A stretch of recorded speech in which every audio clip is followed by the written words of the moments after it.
நீண்ட ஆயுளோடும் நல்ல சுகத்தோடும் மனம் நிறைந்த மகிழ்ச்சியோடும் எப்பொழுதும் இன்பமாய் இருக்க கடவுளை பிரார்த்திக்கொண்டு தெய்வீக களஞ்சியம் சேனலுக்கு உங்களை அன்போடு வரவேற்கிறேன். ஆன்மீக அன்பர்கள் அனைவருக்கும் என் பணிவான வணக்கத்தை சொல்லிக்கொண்டு இந்த பதிவினை தொடங்கலாம் வாங்க. நம்ம சேனல் இப்போ தான் ஃபஸ்ட் டைம் பார்க்குறீங்கன்னா ப்ளீஸ் சப்ஸ்கிரைப் பண்ணிக்கோங்க. நான் போடுற பதிவுகள் உடனுக்குடன் உங்களை வந்து சேரும். அதன் மூலம் நீங்கள் கேட்டு பயன்பெறுவீர்கள். இன்றைக்கி நம்ம சேனல் என்ன பார்க்க போகிறோன்னு பார்த்தீங்கன்னா, தை அமாவாசை வந்து என்றைக்கு வருது, எந்த நேரத்தில் வந்து நம்ம திதி கொடுக்கலாம், அதற்கான பலன்கள் என்னன்றதை பார்க்கலாம். வாங்க வீடியோக்குள்ளே போகலாம். வாழ்ந்து மறைந்த நம்முடைய முன்னோர்களுக்கு தர்ப்பணம் கொடுக்க முடியாதவர்கள் பித்ரு சாபத்திற்கு ஆளாகின்றனர். அப்படி சாபம் பெற்றவர்களுக்கு சுபகாரிய தடைகள் ஏற்படும். அந்த தடைகள் நீங்குவதற்கு தை அமாவாசை தர்ப்பணம் அளிக்க வேண்டும். இதனால் இறந்தவர்களின் ஆன்மா நமக்கு அருளும் ஆசியும் பெற்றுத்தரும். அமாவாசை நாள் மிகவும் சக்தி வாய்ந்த நாளாகும். அந்த நாளில் நாம் மிகவும் மனம் மகிழ்ந்து அவர்களை வரவேற்று தர்ப்பணம் அளிக்க வேண்டும்.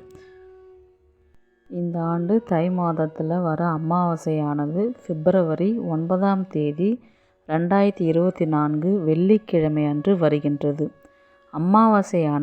அமாவாசை திதியானது பிப்ரவரி 9ஆம் தேதி 2024 அன்று காலை 8:05 மணிக்கு தொடங்கி பிப்ரவரி 10ஆம் தேதி 2024 அன்று அதிகாலை 4:28 மணிக்கு முடிகின்றது. திதி கொடுக்க சிறந்த நேரம் பார்த்திங்கன்னா காலையில் 9:30 மணி முதல் 10:30 மணி வரை கொடுக்கலாம். இந்த நேரத்தில் தர்ப்பணம் கொடுக்கறது ரொம்ப நல்லது. இப்போது 9:30லேருந்து 10:30 மணிக்குள்ளே உங்களால் கொடுக்க முடியாத பட்சத்தில் வந்து பார்த்திங்கன்னா ராகு காலம், யமகண்டம், குளிகை இந்த நேரத்தை வந்து நீங்கள் தவிர்த்து பிற டைமில் வந்து நீங்கள் வந்து திதி கொடுக்கலாம். இப்போ வந்து ஒரு சிலருக்கு வந்து 9ஆம் தேதி அமாவாசையா 10ஆம் தேதி அமாவாசையான்ற ஒரு குழப்பம் இருந்துக்கிட்டு இருக்குது. சூரிய உதயத்திற்கு பிறகே புனித நீராடி அமாவாசை தர்ப்பணம் கொடுக்க வேண்டும். அப்போது அந்த வகையில் பார்த்திங்கன்னா பிப்ரவரி 10ஆம் தேதி வந்து அமாவாசை வந்து அதிகாலையிலே முடிஞ்சிடுறதுனால அன்னைக்கு 10ஆம் தேதி அமாவாசை கிடையாது. 9ஆம் தேதி வந்து அன்னைக்கு அந்த நாள் முழுதுமே அமாவாசை இருக்குது. 9ஆம் தேதி வந்து தர்ப்பணம் கொடுக்கறது வந்து ரொம்பவே விசேஷம். தர்ப்பணம் எப்படி தர வேண்டுன்றது பார்த்திங்கன்னா, அன்று எள்ளும் தண்ணீரும் கலந்து நீரை வார்த்து பல கோடி மைல்களுக்கு தொலைவில் உள்ள பித்ருலோகத்தை அடையும் பிறகு தர்ப்பண பலன்கள் நம்மிடமிருந்து பெற்று பித்ரு தேவதைகளிடம் சூரியன் வழங்குகிறார். அந்த தேவதைகள் மறைந்த முன்னோர்களிடம் அந்த பலன்களை கொண்டு சேர்க்கின்றனர். அதிலும் தை, புரட்டாசி, ஆடி இந்த மாதத்தில் வரும் அமாவாசை மிகவும் சக்தி வாய்ந்தது. மற்ற மாதத்தில் அமாவாசை திதி கொடுக்க முடியலனாலும் இந்த 3 மாதத்தில் வந்து தவறாமல் கொடுக்கறது ரொம்பவே விசேஷம்.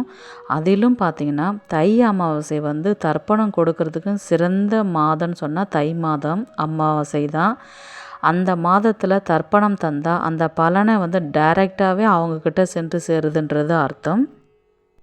வழிபடும் முறைன்னு பார்த்திங்கன்னா அதிகாலையில் எழுந்து நீராடி விட்டு வாசலில் வந்து கோலம் போடக்கூடாது.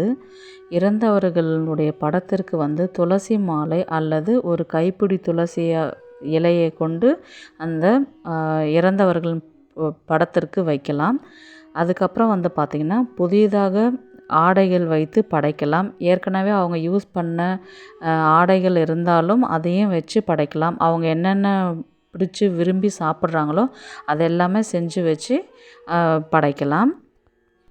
அன்னைக்கு பார்த்திங்கன்னா தர்ப்பணம் கொடுக்குறவங்க வந்து விரதம் இருக்கிறவங்க வந்து சமையலில் வந்து வெங்காயமும் பூண்டும் வந்து சேர்க்கக்கூடாது, சாப்பிடவும் கூடாது. அன்னைக்கு அந்த விரதத்துக்கு பலன் இல்லாமல் போகும்.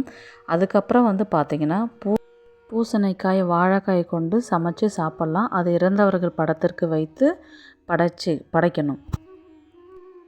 அதுக்கப்புறம் வந்து பார்த்திங்கன்னா புனித ஸ்தலங்களுக்கு, நீர்நிலைகளுக்கு சென்று ஆறு, குளம், பீச் இந்த மாதிரி இடத்துல வந்து ஒரு சிலர் வந்து கண்டிப்பாக அந்த இடத்துல தான் வந்து தர்ப்பணம் கொடுக்கணும். அப்படி கொடுக்கும்பொழுது வந்து பார்த்திங்கன்னா ஃபஸ்ட்டு தர்ப்பணம் கொடுத்துட்டு 2வது வந்து சூரிய நமஸ்காரம் பண்ணிவிட்டு அதுக்கப்புறம் வீட்டுக்கு வந்து சமையல் செஞ்சதெல்லாம் அவங்களுக்கு வச்சு படைச்சிட்டு அதுக்கப்புறம் வந்து பார்த்திங்கன்னா காக்காய்க்கு உணவு வச்சுட்டு அதுக்கப்புறம் வந்து உங்களுடைய விரதத்தை முடிச்சு கொள்ளலாம். அப்படி வெளியில் வந்து எங்கேயும் தர்ப்பணம் கொடுக்க முடியல, வேலையாக இருக்கிறாங்க அப்படின்னா நம்ம வீட்டிலே வந்து எள்ளும் தண்ணியும் கலந்து நம்மளே தர்ப்பணம் இறந்தவங்களை நினச்சி அவங்க பேரை சொல்லி அவங்களுடைய நாமம் அவங்களுடைய ராசி நட்சத்திரம் எல்லாம் சொல்லி நம்மளே வீட்டில் அந்த மாதிரி செஞ்சுட்டு அதை வந்து கால்படாத இடத்துல நம்ம வீட்டில் வெளியில் தண்ணியை விட்டுட்டு அதுக்கப்புறம் வந்து அவங்களுக்காக நம்ம வேண்டிக்கிட்டு கற்பூரம் ஆராதனைகளை செய்யலாம்.